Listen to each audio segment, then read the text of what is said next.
Speaking of debate, I want to show you all something, and it's something incredibly interesting, something that we haven't been able to get a taste of in a little while, and it's one of these big name conservative loser freaks actually stepping up and doing a debate, something we don't see very often. Now, a lot of people talk about it. A lot of people like Crowder, a lot of people like Poole or Shapiro or Walsh or these types of people, they talk about how they want the left to debate them. They want to debate, but nobody on the left will ever debate them for anything. But the big reason why there aren't that many right-wing and left-wing debates when it comes to these like media talking heads is because the right-wingers just don't want to, they just never respond to debates ever. And they never do it on like fair terms. It always has to be like, come to my disease-ridden debate dungeon, or like be on my show where I can pull the mic at any point in time. But this is one of the first times where we've gotten something on an interesting, fair playing field, a more fair playing field. And I want to show you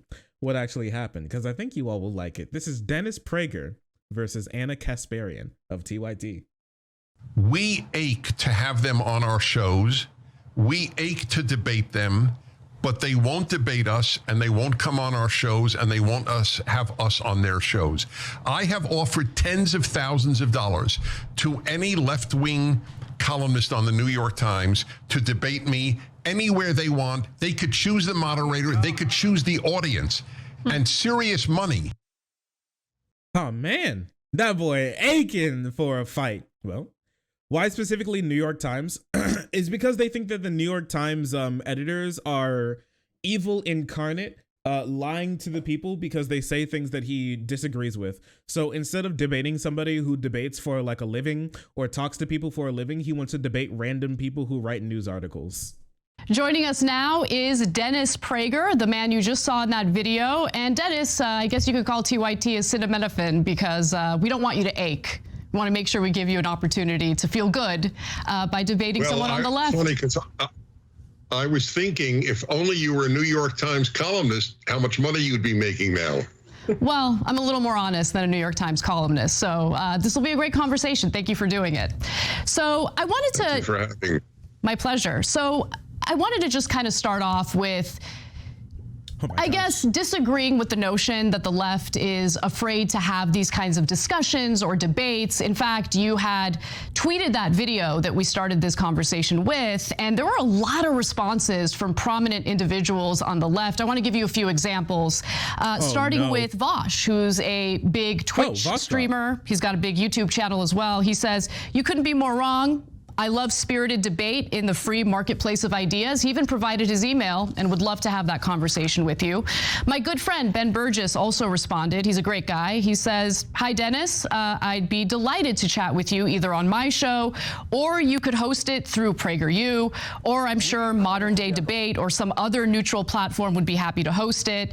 And on multiple occasions, I noticed that Sam Cedar would also love to debate you. So he responded in that tweet as well, saying, available, and adding, Tim Pool knows what lengths he would go to not even be on the same stage as me, right, Tim? So there's some drama with Tim Pool, but just wanted to let you know you don't have to ache anymore. There are lots of people on the left who want to debate you. So this is true. Every single time that a right-winger comes out to try and say, it's really interesting because they try and pull the same exact card that they did back in 2014, 15, 16, where there are barely any of these like bigger named content creators, and specifically left-wing content creators who are around, where right-wingers spent their time just trying to dunk on random people who talked about why you shouldn't kill gay people and why trans people don't deserve to be like banned from existing or something. That's when the full swing of I just curb stomped this cringe SJW's cat, watch her get triggered and mauled, episode 652 or something, right? That's when those videos were in full swing, and they were just asking random people who made videos about like why this video game character means something to them and their gender or something to debate. And now that there's actually people on their level who do the exact same thing in the same vein, who are prepared for these types of debates and have like more constructive arguments because they're not just some random fucking person. They're somebody who's like media trained a lot of the time, who actually who do these debates for a living. Now all of a sudden they don't want to respond to anybody who asks them for these types of questions. It's wild. A cringe blue-haired SJW molds and is triggered after I curb stomp her cat. Watch her cry and scream. Episode 557. Crazy stuff. Oh, I have no doubt that there are a lot of people on the left. The issue that I raised was people at the New York Times and people like you, for example. You pleasantly surprised me by doing this, to be perfectly honest. And by the way, I think proof of my theory is a piece that I read on some left-wing or progressive site just today about how angry many of your viewers are that you're having me on. Whereas I will tell you, I would get no such feedback from the right if I had a left-wing person on my show. They would be thrilled. So I still stand by my belief that in general, the people certainly in the higher echelons of the left don't want to debate. What do you mean? It's like people on the left don't want to debate. Here's all these people who want to debate. Oh, what I mean is not people who actually have shows and stuff and who debate and talk for a living. I just mean random people who write articles for like the New York Times. Those are people that I want to debate. That's the real left. What are you talking about, bro? What the fuck do you mean? Look at him go. Yeah, look at him run. Look at him run. Higher echelons. What does that mean, bro? Do I have to have like a TV show or something? You don't. You're just some bitch with a YouTube channel at the end of the day, really. What are you talking about? But it's probably not worth debating whether there would be such a debate. I presume we're having one now, yes, and yes. I'm glad we are. Well, look, the left isn't a monolith. There's a lot of disagreement on the left. There's certainly a lot of disagreement on things that I say on this show on various issues, even when it comes to crime. I'm sure you've noticed some of the backlash I've received in that regard as well. It is true. What he means is he doesn't know if he'll make enough money from doing a debate with somebody who's a little smaller than him, so he doesn't want to do it. However, I will say there is a reason why the right wing tends to be more open to having these kinds of discussions and debates, and the left wing gets a little uneasy about it. And it's because there has been this prevalence of prominent figures who identify as the left, right, or on the left, who then later start to, cozy up to right-wing figures, and then it turns out that they completely move to the right wing because they're essentially paid to do it. They're used as tools by the right wing to essentially spew right-wing talking points while purporting to still be on the left. In fact, Dave Rubin's a great example of that. Dave Rubin used to work with us. He identified as someone on the left. Dave, yeah, go ahead. Forgive me, Anna. Dave Rubin made a video for PragerU, Why I Left the Left. Oh, I know. He does not, in fact, state to the world that he's still on the left. That's not true. He calls himself a classical liberal. What are you talking about? He doesn't identify as a leftist, but he says he is a liberal. He literally says he's a liberal. Those the word we've heard him say this all the time. Oh, I'm a classical liberal. Classical, regressive left. The right are the ones who care about real tolerance. That's why I'm a classical liberal, and not like the modern liberal who want to give gay people too many rights. That's cringe. I'm a classical liberal. Yeah, like even Sargon calls himself a classical. Yeah. All these people call themselves liberals. All of them call themselves liberals. What the fuck are you talking about? I don't know who you have in mind, so I can only address the one name that you gave. Dave Rubin acknowledges he's not on the left. It's interesting because if I recall correctly, you had a conversation with Dave Rubin and how incredibly important it was that he was engaging in these discussions with you, discussions with the right wing, and you stated something very specific. I actually want to go to that video and I want to get your thoughts. Maybe you can elaborate on what you meant in this video. Let's watch. I want you to continue to say you're a liberal because you're a great use to good values. Well, don't worry, I'm not doing it for your use of me. I'm doing it for myself. No. Yeah. It's like Christians who say to me, we would love you to come to Christ, but you are so valuable to us as a Jew and you defend us Christians. Yeah. And they're right. You are valuable in the best sense of the word because America needs people who are clearly liberal and to be honest, and fall into the category of kosher as gay, to say, hey, hello, the conservatives are not hate mongers. Hello, they should be heard. And maybe every so often you should read National Review, right, or watch a PragerU video. I've never seen somebody get called out like that. Gay culture. I've never seen somebody get called out that hard. That's bad. The fact that they had that clip up already. Can you elaborate a little? Oh, Dave Rubin. He's not on the left. What? He's what? He's not a lefty. What are you talking about? He's a. Click. That's going in my cringe compilation. That's funny. Good Lord. Oh man. Wait, we got to see what he's gonna say after this. We need people like you who are do the bidding for the right wing. Thank you so much. Yeah, she's got the whole cringe compilation pulled up with timestamps and everything. Oh no, Binder Andy out here. So, Mr. Prager, you can understand why members of the left would feel a little uneasy when these discussions take place, because usually it's a sign that someone on the left got lured in with some billionaire cash, like Dave Rubin did. Oh, okay. Well, that's an unfair statement. I don't accuse people on the left of having their positions because of money, and I don't think you should do that with regard to conservatives. Alan Dershowitz is not a right-winger, but Alan Dershowitz said to me, this Harvard professor who's very well known, he's lost all his friends because he defended Donald Trump in court. He didn't even vote for Donald Trump. Just merely defending his right to have a defense was enough for him to lose his friends. The assumption on the left is that if you're a conservative, you're a despicable human being. And this is a perfect example. The only reason Dave Rubin would have done it was for money.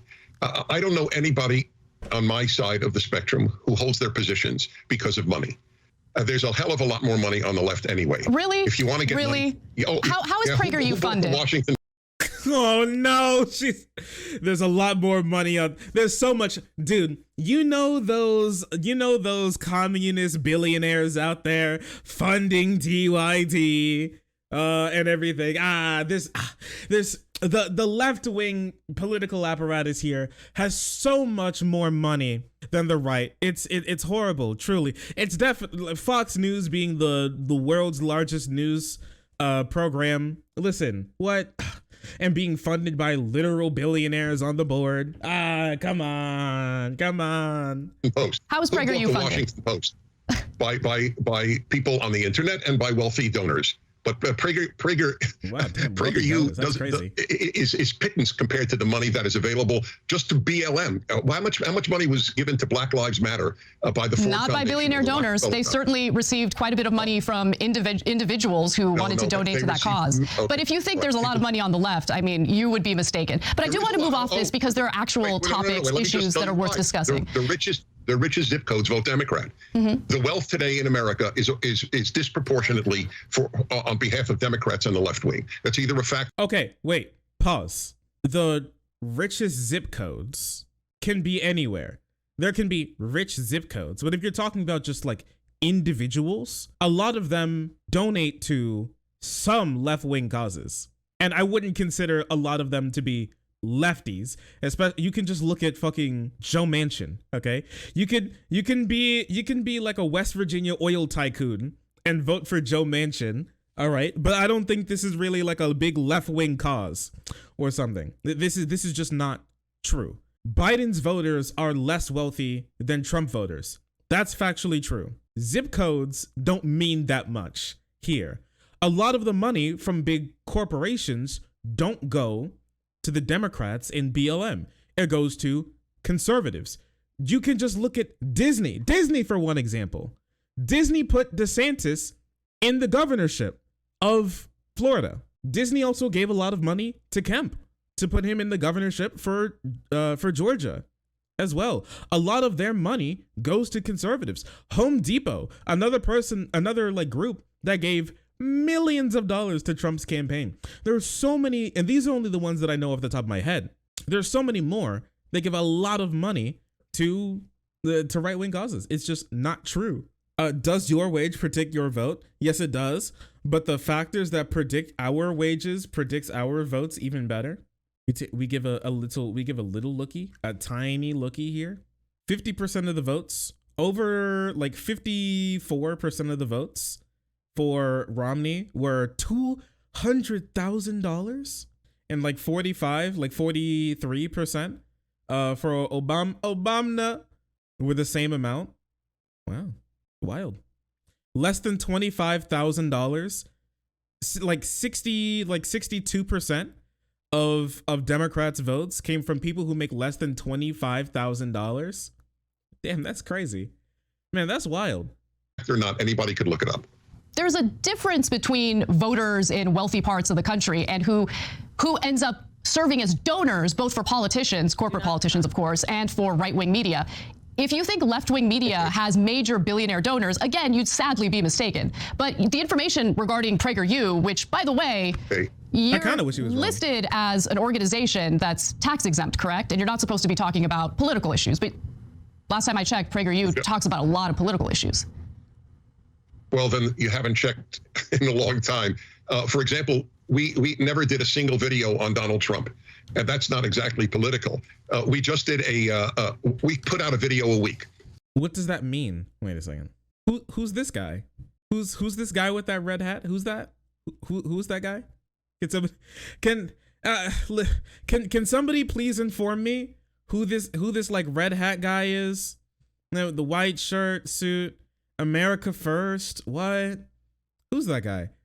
Oh, who's this guy too? Orange, yellow hair. What happened to Charlottesville? What happened here? Who's this? Who is that guy? Who was that guy? Oh wait, wait a second. What's that? What does that say? What does this? What does this? Can somebody read that for me? My glasses may be a little messed up. What does that say? Man, that's wild. I wonder who that is. Huh. That's wacky. Who could have seen this coming? Never made a video about Donald Trump. So we have 500 videos out about, and we just put out one on Millard Fillmore. If you consider that political, most people never heard of it. We're doing every single president. Many of our videos, probably at least half, are purely educational. So to tell you about every president, for example, Democrat or Republican, by some noted historian. Educating people. It's a caricature of PragerU for you to say that we are largely political. PragerU describes itself as conservative. Like it's a conservative take, which by the nature of it being conservative is political. Yeah. But listen, it is what it is. I do want to move on to other issues because there are actual political issues that you're here to discuss. You can't make a point and then not let me respond. Okay, Forgive me. Yes, you can be conservative, for example, socially, and not specifically. Politically generally means vote Republican. We don't tell people to vote anyway in any direction. What? But yes, we do believe that America is the finest country ever founded. If that makes us political, we're political. I want to move on. But that's not what you said. That's not what you. For one, that is a political take. Yes. If somebody says China is the greatest country to ever be made, that's a political take. That 100% is. What are you talking about? Because you would have political reasons for believing that. I would imagine you right. It's not just because you like Beijing's fine meat pockets and dumplings. I would imagine that there's some like political reasons for why you say that, and also calling yourself political. Calling yourself conservative, there'd be a reason for why you say that, but okay, whatever, I guess. To other statements you've made, other issues, you do focus on culture war related issues, your distaste, hatred for secularism. I want to start off without putting words in your mouth. I'm going to show a video of something you said just yesterday on the Dennis Prager show that I thought was fascinating. So let's take a look at that and we'll discuss. The computer sticker phenomenon is crazy. It was actually one of the biggest shocks. What does that mean? What does that mean? On your computer right here, people, instead of just having a blank back, I see. They would have messages. Yes. It would either be... And what was the common message? I heart women, or just the female sign, the circle. And wait, the I heart women on a woman's computer? Yes. All of this is proof to me that women need men. These women... Huh? You can love someone platonically, right? Pardon me? I can get something that says, I love my mom. Well, I was gonna say, do you love your, don't you love your parents? But wait, here, 1 second. I guess like unironically, he doesn't. from the last thing I heard him say when he was talking about his family. No, that's not it. Damn, I threw it away. That school sign that I saw, schoolroom sign that I saw in the New York Times.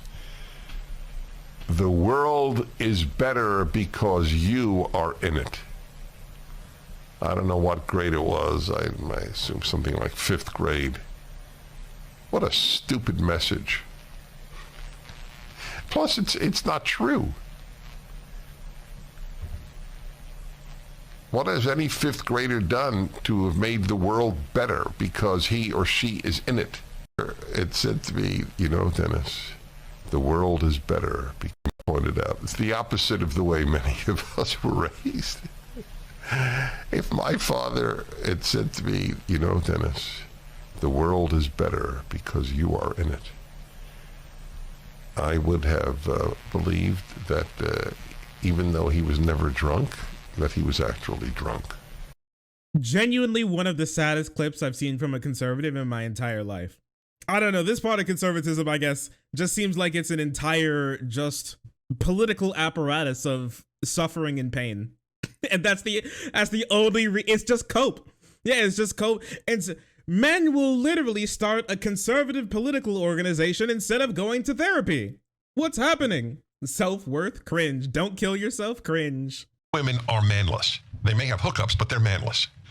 And they might have been fatherless too. Ending with my generation, I would say, ending with the baby boomers, but certainly through then, a young woman thought a lot about, do I have a boyfriend? Mm-hmm. What will my wedding be like? What will I wear? Who will be there?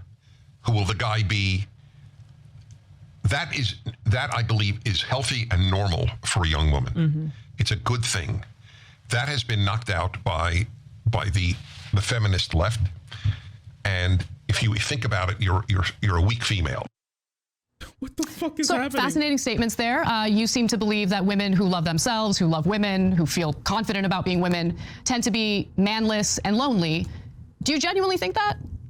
Do you think I'm manless and lonely? I think women rock. I said that in general, women need men, and I've said 1,000 times that in general, men need women. Well, the fact that that's controversial is a statement about what's happened to our culture. But you got triggered by a story about women who have laptop stickers that just say positive things about women. Your mind immediately went to, they might have daddy issues and they're lonely, they need men. I want to understand your thinking. Like, okay, how do you get to that conclusion? It's if you had a heterosexual man, with 97% of men are heterosexual, with a sticker, I love men, you would wonder why. Why don't men have stickers, I love men, but you think it's perfectly normal and a non-issue that women would have stickers, I love women? What is the point? You know what, Prager? I agree. I think dudes should be able to say I love dudes without everybody thinking that they're instantly gay. I do think that you should be able to say that, right? And guys do say that. It's just like in a different way. It's just more like I love my friends or my boys are great. Honestly, the biggest way that men show affection for each other in a way that is seen as more acceptable, instead of saying that you love them, you say that, he's like your son, or he's family to you or something. Dudes rock as well as another thing. So that's what dudes say, right? And that's another way of saying love. I don't know. Maybe Prager is just like so devoid, has had such little love in his entire life. Once again, he is divorced 3 times. My bad, twice. He remarried 3 times. Maybe he just doesn't have any real concept of what love is, and that's why he feels this way. But I don't know. All I can tell you is that it's just really sad. You probably can't say I suck men off without sounding gay. Point of saying that. It is worthy of a question. And I don't think that 50 years ago, this would have been, obviously there were no laptops then, but I don't think it would have been a common sentiment. I don't understand why women would need to announce I love women if they're not a gay woman. You tell me, I'm curious. What does that signify? Well, I mean, listen, as an individual who values free speech and freedom of expression, I think that women and men can have whatever laptop stickers they want. And the reason why there is a difference between men and women in regard to those laptop stickers is because I mean, when you really think about it, women didn't have the right to vote for a very long time. Women didn't even have the ability to apply for a credit card until the 1970s. There have been equality issues when it comes to men and women. Now, we're getting a lot better, that's for sure. But first of all, I don't agree that women have laptop stickers that just simply say, I love women. It's probably some sort of empowering statement for women, but that doesn't translate to, oh, I'm a lonely, manless person, and I should go back to the good old days when women sat around thinking about whether or not they're going to find a husband and get married. You seem to push your values and your views on relationships onto other people. And what I'm trying to get you to understand is, rather than making generalizations about what's best for women, maybe allow people to live their lives as they see fit, have a belief system as they see fit. Why do you preaching at the angry old man to have a shred, an ounce, in a modicum of empathy? She's squeezing herself so hard to try to, she's working so hard to get through to this man that he needs to have some empathy. She's actually becoming Italian. You see this? Look at this. She's, hey, look at her. She's trying so hard. The Italian in her is coming out. She's dropped the facade. Hey, you baby. Hey, I'm a woman in here. Hey, I'm a woman in here. Hey. Feel the need to force your beliefs onto other people? Go ahead. Well, first of all, okay, I don't understand the word force. The fact that you think that if I offer my opinion, I'm forcing people to adopt it is a bit odd. You don't believe that America should be secular, so what does that mean? Wait. Let me finish that point. Sure, go ahead. I believe that I have the right, as you do, to offer people thoughts on what might be a better and happier life for them. I've written a book on happiness, which has touched a lot of lives if one wants to read the reviews on Amazon. I believe, again, that in general, of course, every generalization has exceptions.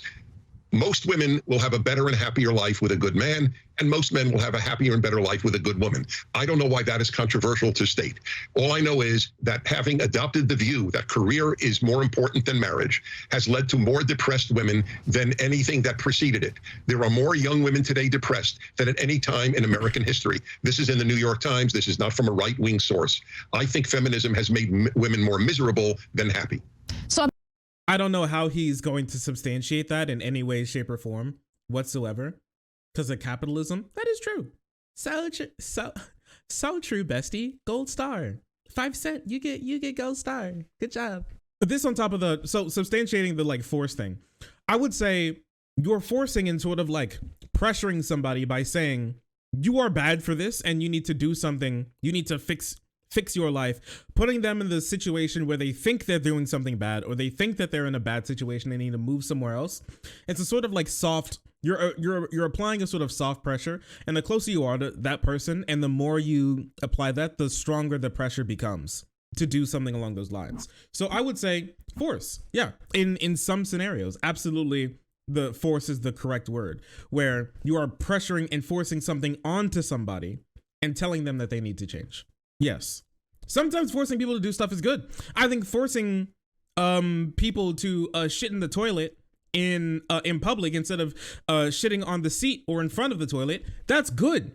I think we should do that more. You know, forcing people not to touch glass in public is also something we should probably force people to do. That's good. Force people not to drive on the sidewalk in front of orphanages. That's good. We should do that. So some force is actually good, but I wouldn't say that this is good force, especially since he has no clue what's going on here and can't possibly understand that. And also, I hope Anna catches him on this, how Anna said women couldn't vote, women couldn't get credit cards, it was legally, you could legally beat women, and they're happy that that's not there anymore. And then he ties that into feminism and how that needs to go. So I wonder if she's going to ask, do you think that women shouldn't vote? Or do you think women would be happier if they didn't vote? I think that'd be a good question. I'm going to address that in just a second, but I want to address what you said prior to that very quickly. So listen, I don't have a problem with someone saying women are likely to be happier in life if they find a partner to share their life with. I don't think that that's a controversial statement. What is controversial is you seeming to imply that feeling confident or supportive toward women and being happy, single or in a relationship, that it's mutually exclusive. Like, you can't be supportive of women and have a happy life. Like the weird connection that you tried to make there makes no sense. What was the final thing that you said? I was speaking about the depression among women in today's time. That's a great point. And you know what? That's right. There's actually increasing rates of depression and anxiety among men and women. I think. You know the craziest part? Because I did a little bit of research into this when I was doing a little bit of research into women for my my antidote podcast. It's incredibly interesting that that women have a higher rate of depression and anxiety, and that can be chalked up to, for one, women are more likely to go seek mental help and guidance and like help for that type of stuff, and they're more likely to go to like mental checkups that men just don't do, and so they just kind of suffer until they kill themselves or kill other people or both, right? But like that doesn't close the gap entirely. And so like what I've seen so far is that some research has said that one of the reasons why women have a higher incidence of depression and anxiety is because I'm not joking, they unironically use their brain more. They use the sections of their brain more that are more prone, that have been shown to be more prone to helping develop anxiety and depression. Like they just use those parts of their brains more. And those parts of the brains also correspond to like how, like thinking of like how other people should be treated, your like social awareness, empathy, those parts of their brain that women just tend to use more, that men just don't. And so because of that, as they move on and as they just use those parts of the brain more, they're more likely to experience that like depression and stuff, which I thought is just incredible. Honestly, it's just incredible. That on top of the fact is oh yeah, here it is. This great article by Scientific American as well and I'm not gonna lie to you, this headline is actually hilarious. Why interacting with a woman can leave men cognitively impaired. Which it's just such a good headline for an article. They knew exactly what they were doing. It's true. Unironically, they found this to be true, that when men, and the wild part is, it's not only interacting with women that can leave men cognitively impaired, telling men or men expecting that they're going to be interacting with a woman in the near future can leave them cognitively impaired as well, which is just wild. It's insanity. And it's all true. They did research. So basically the research that they did here, they did a study where it was controlled and everything. But the part of the group that was incredibly interesting was there was a guy, they had guys in rooms and they were like, yo, complete this puzzle. Okay. Complete this little test, complete this little puzzle. It's just simple like things that you should be able to do reasonably quickly. They require some brain power, but it's not stuff that you literally can't do. Right. And then they measured how long on average it would take a guy to be able to finish that stuff and how proficient they are at doing it. And then what they did is they said, hey buddy, finish this test. And afterwards, we're going to have Dr. blank and blank come in. She is going to help you with the rest. Or we're going to have somebody else come in. She is going to join you for whatever's going to be happening there. Or, she is a great woman. She's going to help you, right? And then as soon as they were like, woman, instantly proficiency and mental ability to do like simple tasks just goes right down. It just goes right down. It's incredibly interesting. And they hypothesize the reason is, and it happens to women, but nowhere near the same amount.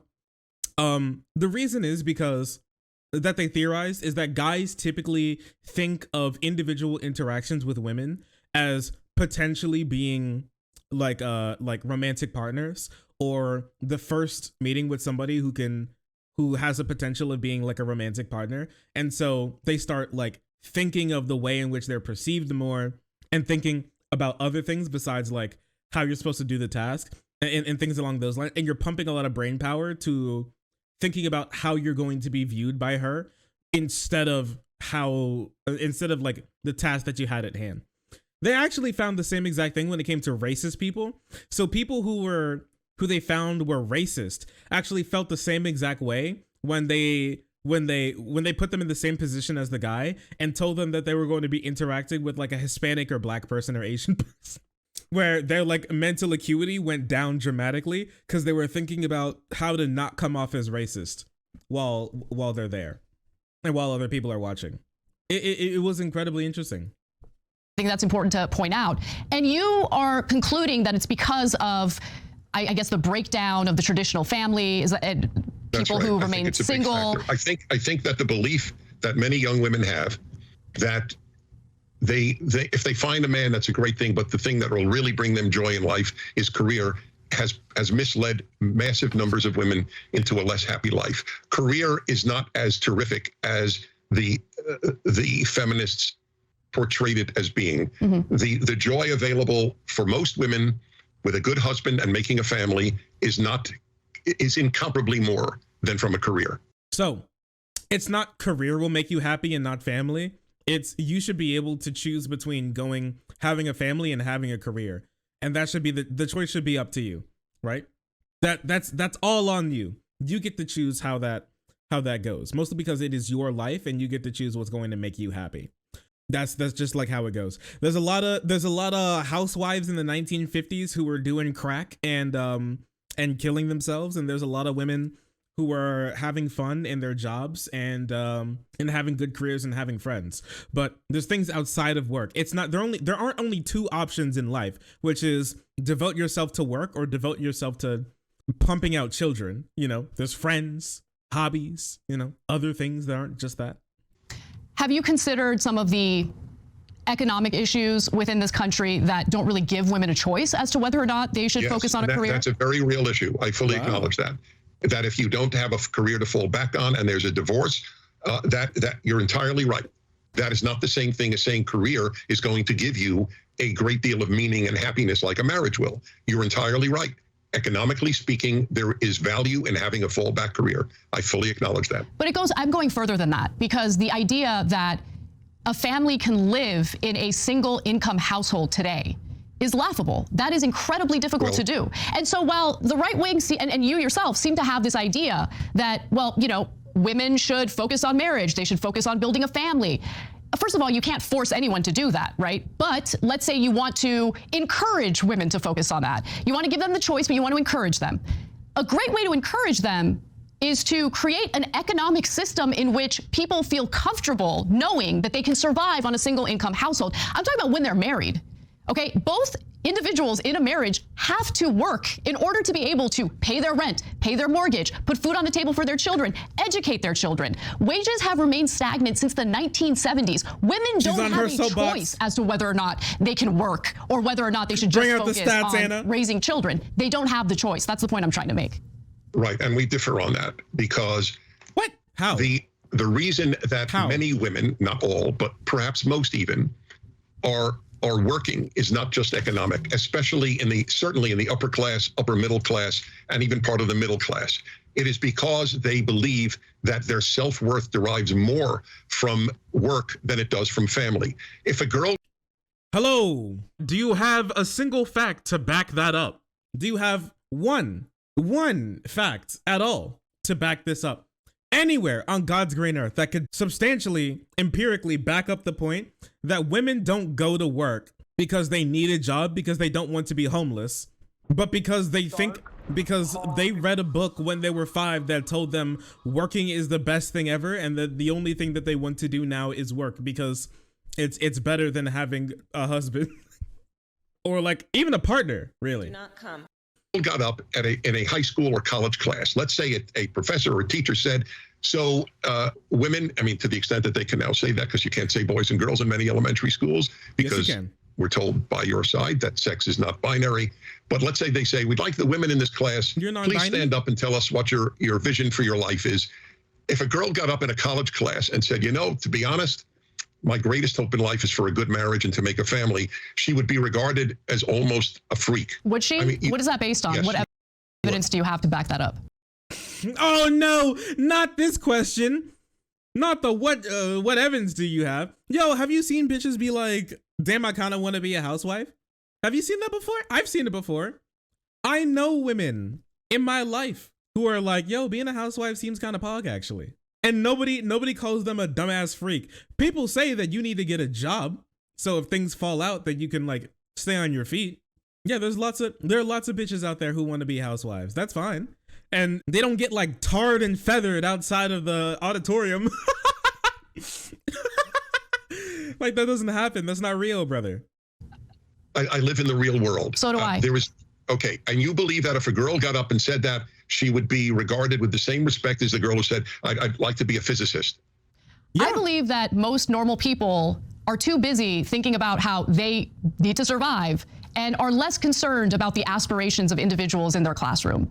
And so if you have data backing up that women who want to be homemakers are persecuted in this country, I'd love to see that data. And I wouldn't agree with that persecution. Never said they're persecuted. You seem to imply that they're being victimized by wanting to be homemakers, and I just don't buy it.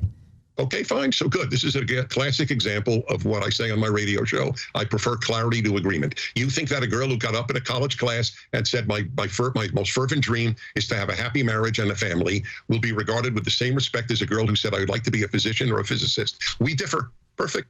Okay. All right. So here's the thing. What he means is persecuted. So even if he didn't use the word persecuted, everybody knows that's what the word persecuted means. To be looked down upon, to be disliked, to be socially ostracized, to be seen as a freak. If you're seen as a freak, that's you being persecuted against. I don't know if he hears that word and he thinks like girls who are like 19 in like their freshman year of college are getting like literally hung in like UCLA or something. I have no clue, but okay. I prefer clarity to agreement. You think that a girl who got up in a college class and said, my most fervent dream is to have a happy marriage and a family, will be regarded with the same respect as a girl who said, I would like to be a physician or a physicist? We differ. Perfect. Okay. All right. And again, if you have data backing up what you're saying, then I'm happy to admit I'm wrong. Data. The teachers don't do this and data into a computer. So you're just declaring, you're making up stories about how women are treated in the classroom, and we're just supposed to buy it? Okay. We're each giving the perception of reality that we have. Not every perception of reality has a database. That's when you're making political statements. You can't just be like, I'm just going to believe it because I want to. There has to be at least something auxiliary. There has to be something at least even close to what you believe for you to make it like a reasonable jump when it comes to politics, right? Maybe for some things you do in your personal life, possibly, okay? You can have a little bit more faith. All right. You can just go trust me, bro, on it. That's fine. But when we're making policy and thinking about the way in which the world works from a way in which we can touch it and like change it, you can't just go, well, I have no research to back any of the shit that I say up. Agree to disagree. Like, no. That's not how this works. Otherwise, one is a functional moron if one cannot make conclusions about life without data. What? Okay. All right. So let's move on to right-wing violence. Following the Buffalo supermarket shooting, which of course was inspired by a belief in a conspiracy theory that whites are being replaced with minorities in this country purposely to keep Democrats in power, you felt the need to kind of downplay right-wing extremism in this country. And you said, quote, this man represents such an infinitesimally small segment of the white population. Now, while that statement might be literally true, I don't think that the white population in America mostly consists of domestic terrorists. So I agree with you on that. It seems I cannot speak. Like you. I don't know. Ladies and gentlemen, we are all domestic terrorists. Kind of want to brush aside the very real problem we're having in this country with political violence, politically motivated violence. And I want to give you a few other examples. For instance, the Southern Poverty Law Center did a poll and found that 7 out of 10 Republican voters believe in that white replacement conspiracy theory. Are you concerned about that at all? Right now, we have had, I believe, 2 million illegal immigrants. Oh, no. And the Democratic president of the United States has opened our border. There was attempt to close the border to illegal immigration. So I will ask you, and I mean this is not even as a challenge, I'm curious, why do you think people on the left want millions of people to come in legally or illegally? Well, let's first. Oh no, my man's gonna go straight white conspiracy. Oh, it's happening before our very eyes. Oh no, here it comes. Mostly because they're human beings and they deserve to like move about freely as long as it does not damage us from like a economic standpoint. Wild memes. Also, we don't have an open border. I have no clue what he thinks the word open border means. If he's talking about the people that like DeSantis and like whatever people were flying around the country, those people were legal immigrants. If they were illegal immigrants, then they would have just been deported and they wouldn't be in the country, but whatever.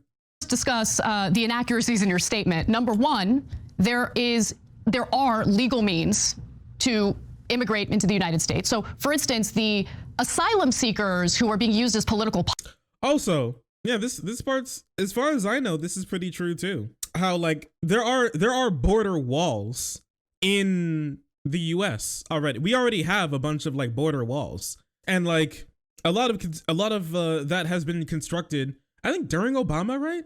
Obama built a lot of border barriers, and every president has been building some amount of border barrier on the border. This happens, right? Biden administration laid out its plan to rev up work on completing Trump's signature project border. It would be mad funny if Joe Biden finished the border wall. That'd be wild. But yeah, I guess the two people sandwiched in between Donald Trump, somebody who was named the deporter in chief, and somebody who seems like he's going to finish the border wall, are the ones who left open borders or whatever. Pawns by people like Texas Governor Greg Abbott, I'm not done, or Florida's Governor Ron DeSantis. They came into this country seeking asylum, meaning they are here legally, and they are awaiting a federal judge, an immigration judge, to make a decision about their asylum status. Okay, so the idea that the border is open and people are just pouring in illegally is inaccurate. Yes, no, it is accurate. No, it's inaccurate. Good. So this is a perfect example of where we differ, and there's no reconciling. Either you're right or I'm right. Just, either millions are true. Like there is facts and there is falsities, and he's like, this is unreconcilable. No, it's not unreconcilable. You need to look at facts and change your position. Coming in illegally, but whom you are calling legal because they're all seeking asylum. Do I hear you correctly? We have a system in place for asylum seekers. So are you saying that we should do away with that system? And if you are saying that, then it would require members of Congress to pass legislation that reforms our immigration system. But I mean, I think you'll agree with this statement. Members of Congress have no interest in passing any legislation or engaging in any immigration reform. We have companies and businesses that are. It's also incredibly wild. It seems like what they mean, instead of saying that these people are illegal, is that they want them to be illegal. And so instead of like just realizing that they're not illegal, they're just going to say that they are illegal because it makes them feel better. Wild shit. Are exploiting undocumented immigrants for cheap labor, and they have no recourse. That exists. But they love the theater. Members of Congress love the theater. For the record, I spit on corporations. They are woke and they are abusive of labor at the same time. So you're not going to get any defense from me or any conservative of big corporations. You say what, buddy? Huh? You're not going to get any defense of me or any Ben Shapiro would like a word. All of your billionaire donors would like a word. The last remaining Koch brother would like a word. Crowder, who literally made an entire series about how he hates Labor Day and how workers should be thankful to their bosses for allowing them to work. He would like a word. I can't stand them. The fact that Disney will not even allow people at their amusement parks to say boys and girls anymore gives you an idea of how sick they have become in the wokeness of this non-binary evil. And that I do believe is evil. To tell little children. You think that would be a good like sound clip? This non-binary evil? And that I do believe is evil. To tell little children you don't know if you're a boy or a girl until you decide. Do you think that's healthy? I think it's unhealthy to spend the amount of time you spend in judging decisions that parents make about their own children. I think it's none of your business. I don't think it's anyone's business. And schools are not doing anything close to what the right wing is describing. I mean, it is amazing. True. Also, he doesn't have any facts to back up what he believes in the sense of why it's bad. He just goes, I think it's bad, therefore it is. Research, it's all tainted because they don't agree with me. Facts, it's all tainted because it has a left-wing bias. Reality, I hate it. We can just differ and just like disagree to disagree. Because you talk about Alan Dershowitz, who had written a column in the New York Times about how it should be okay to have sex with underage girls, okay? You don't call him a groomer, but you'll call our educators who have done nothing wrong, just want to create an environment that's welcoming to all students. You'll call them groomers, you'll defame them as some sort of sexual predators, and it's unacceptable. Just being clear about that. I've never called them groomers. You have the wrong guy. But a teacher that has the kids in kindergarten attend a drag queen story hour to see a guy in a dress dancing erotically in front of them, those teachers are what we would have called 10 years ago sick. They are depriving children of sexual innocence, and if that's not a sin on the left needs to do a lot of introspection. Oh yeah, I forgot about that. How Dennis Prager said that there were many nice slave owners in the South. I forgot about that. Man, wild. Wild. I'm not sure if he's used the term groomer. He's lied about literally everything else that he said up here so far. So it wouldn't be surprising if he lied about this as well. I can't find anything off the top about this, but yeah, he's not the best guy. Does he also think that there were a lot of nice SS soldiers in concentration camps in Nazi Germany? I just, some of them were just following orders. I would love for you to apply standards like that to the former president of the United States, who you supported, who you endorsed. You have completely minimized some of the scandals that he was involved in, including paying hush money to adult entertainers he had cheated on his pregnant wife with. I'm bringing that up because you have this weird standard when it comes to our educators, but no standards when it comes to a person who What does the guy that I voted for to be in political office paying for underage people, literally children, to dance erotically in front of him have to do with me me being against child abuse? What? Leads the country, who children look to as a role model. But anyway, we only have a few more minutes left. No. If you throw out a point, you have to allow me to respond. Okay, go ahead. We're running out of time. We have a hard out, so go ahead. When I was a child, my father didn't say to me, I want you to look to Lyndon Johnson as a role model. This notion that the president's private life, John F. Kennedy had orgies at the White House. Okay, do you speak about that? I don't care about presidents' private lives. You do. I care about sexualizing children. You don't. I care about fighting back against lies regarding educators sexualizing children. That is not happening, but you guys do love to defame educators who are already underpaid, undervalued, and should be treated a lot better in this country. So I would love to continue this conversation. Unfortunately, we're running out of time. I'd love to invite you to our members-only bonus episode if you're willing to stay for another 30 minutes. I don't know if you're open to that. Yeah, I am. Fantastic. Okay, great. Thanks for watching the Young Turks. Wow. I wonder how their date went after that. Maybe one day we'll figure it out. That was wild. He's so mad. Yeah, he's a little mad. I can't believe that people are bringing up the fact that I voted for a guy who's under investigation for sexually abusing minors. Boo-hoo. I hate my life. Oh my gosh. Oh man, these people are insane. This is why they don't debate. Just so you know, this is why they don't do it.